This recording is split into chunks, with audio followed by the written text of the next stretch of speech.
दोस्तों नमस्कार। मैं संतोष सिंह। देश के हिंदू प्रेमियों के लिए, हिंदू राष्ट्र प्रेमियों के लिए केंद्र की मोदी सरकार का एक नायाब तोहफा है। भारत अमेरिका ट्रेड फोरम ने एक करार किया है। अब उस करार के तहत भारत अमेरिका से सूअर का मांस मंगाएगा।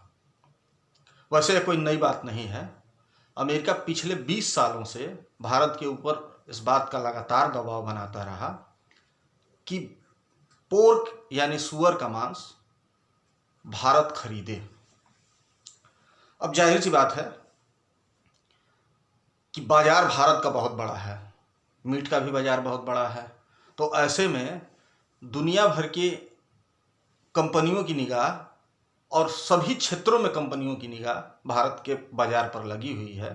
तो यह अमेरिका को एक सफलता मिली और यह करार पूर्ण हो गया है। अब देशवासियों को इंपोर्टेड पोर्क यानी इंपोर्टेड सूअर का मांस खाने को मिलेगा। मोदी जी का निर्णय है तो जाहिर सी बात है कि राष्ट्रीय हित में ही होगा। उनका कोई भी निर्णय राष्ट्र के खिलाफ हो भी नहीं सकता। आखिर उन्होंने घर परिवार सब कुछ तो देश के लिए ही त्याग दिया था, तो उनका कोई भी निर्णय देश के खिलाफ कैसे जा सकता। लेकिन एक दुविधा है मेरे सामने। दुविधा यह है कि आखिर भारतीय बाजार में सूअर के मांस का उपभोक्ता कौन बनेगा। जाहिर सी बात है कि उपभोक्ताओं पर अगर निगाह न हो तो फिर कंपनियां यहाँ माल को बेचने के लिए उत्सुक नहीं दिखती। और अगर भारत में यह मुनाफे का धंधा नहीं होता तो निश्चित तौर पर भारत सरकार इसे मंगाने के बारे में भी नहीं सोचती। व्यापार अपनी जगह है और हमारा सनातनी परंपरा अपनी जगह है। यह सरकार हमें ऐतिहासिक रूप से एक ऐसी सरकार मिली कि जिसने व्यापार का भी पूरा ख्याल रखा। खुद स्वयं प्रधान सेवक इस बात को कह चुके हैं कि व्यापार उनके खून में है। और सनातनी परंपरा के क्या कहने, उसके लिए तो मान लीजिए कि संघ पूरा परिवार बैठा हुआ है जो भारत को की खोई हुई गरिमा, भारत की सनातनी परंपरा को वापस ले आने के लिए मर मिटने तक को तैयार है। तो जाहिर सी बात है कि न सरकार के ऊपर और न ही संघ परिवार के ऊपर, दोनों की निष्ठा पर सवाल नहीं खड़ा किया जा सकता। और ऐसे में जाहिर सी बात है कि अगर अमेरिका से सूअर का मांस मंगाने का निर्णय लिया गया है तो यह दोनों की रजामंदी से लिया गया है। और निश्चित तौर पर यह अवसर है कि हिंदू राष्ट्र प्रेमी ताली थाली बजाकर इसका स्वागत करें और इसे खाने की आदत भी डाल लें। वैसे एक बात मैं आपको और बता दूं, आप ये मत सोचिए कि सिर्फ सूअर का मांस अमेरिका से मंगाया भी जा रहा है, बल्कि गौ मांस के निर्यात में हम पूरी दुनिया के मुल्क में ब्राज़ील को छोड़कर सबको पछाड़ चुके हैं। और 2021 में 1600 मीट्रिक टन गौ मांस का हमने निर्यात विदेशों में किया है। और ख़ास बात यह है कि हम लोगों से थर थर कांपने वाला पाकिस्तान भी हमारा एक बड़ा खरीदार है। तो निश्चित तौर पर हम हिंदू राष्ट्र के आउटर के तरफ लगभग पहुंच चुके हैं और हिंदू राष्ट्र बनने में बहुत थोड़ी और मशक्क़त है। ये अग्नि परीक्षा है हमारी कि सूअर का मांस भी अगर हिंदू राष्ट्र के लिए अगर खाना पड़े तो संघ के कई नेता खाए हैं। एक नेता है सुनील देवधर। त्रिपुरा में चुनाव में उनकी बड़ी भूमिका रही और उन्होंने बयान दिया था, जो मीडिया में छपा भी था, कि त्रिपुरा में सरकार बनाने के लिए हम लोगों को सूअर का मांस तक खाना पड़ा था। तो निश्चित तौर पर इससे एक बात तो स्पष्ट होती है और प्रतीत होती है कि अभी हिंदू कमज़ोर है और तब तक कमज़ोर है जब तक कि उस सूअर के मांस को खाने की आदत न डाल ले। इसके दो फायदे होंगे।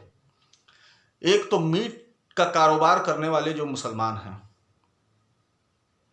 चाहे वो बकरे का मीट का कारोबारी हो या मुर्गे का हो, उनकी कमर टूट जाएगी यदि आप आदत डाल लेंगे पोर्क यानी अमेरिकी सूअर का मांस खाने की।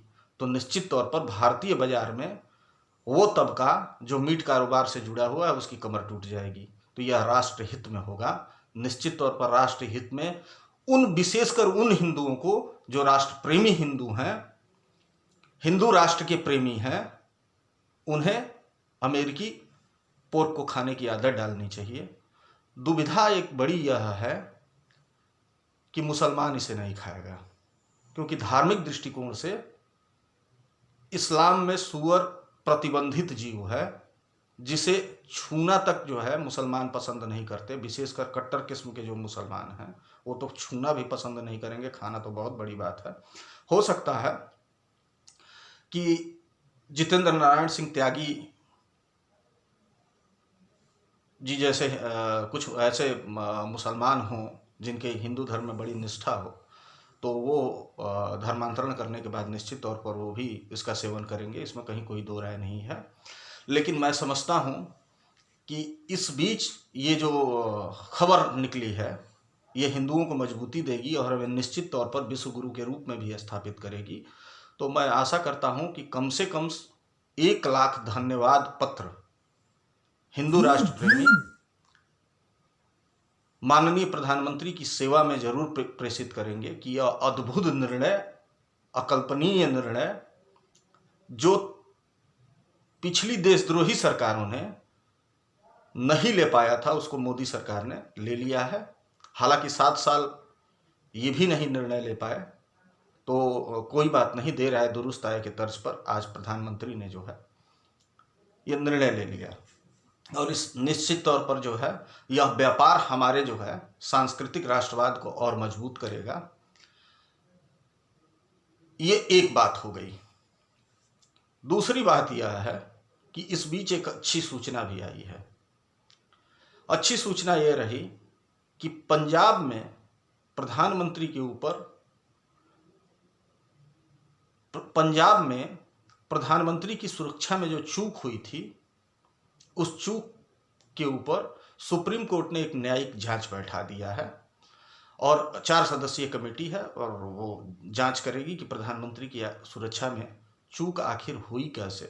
यह अलग बात है कि ब्लू बुक जो होती है जिसमें प्रधानमंत्री की सुरक्षा से जुड़ी हुई सारी चीज़ें लिखी जाती है, रूट तय किया जाता है, उसमें कब कौन बदलाव किया था, ये इन सारी चीज़ों की भी जो है उसमें जांच की जाएगी और दूध का दूध पानी का पानी हो जाएगा।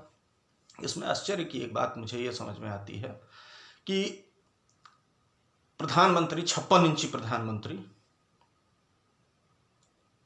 स्वयं एक बार इसका वर्णन भी कर चुके हैं कि कैसे अकस्मात उन्होंने निर्णय लिया और पाकिस्तान में उनकी लैंडिंग हुई। उस वक्त एक खबर हम आपको इसमें बता दें कि एसपीजी प्रमुख जो थे प्रधानमंत्री के इस निर्णय से इतने क्षुब्ध हुए थे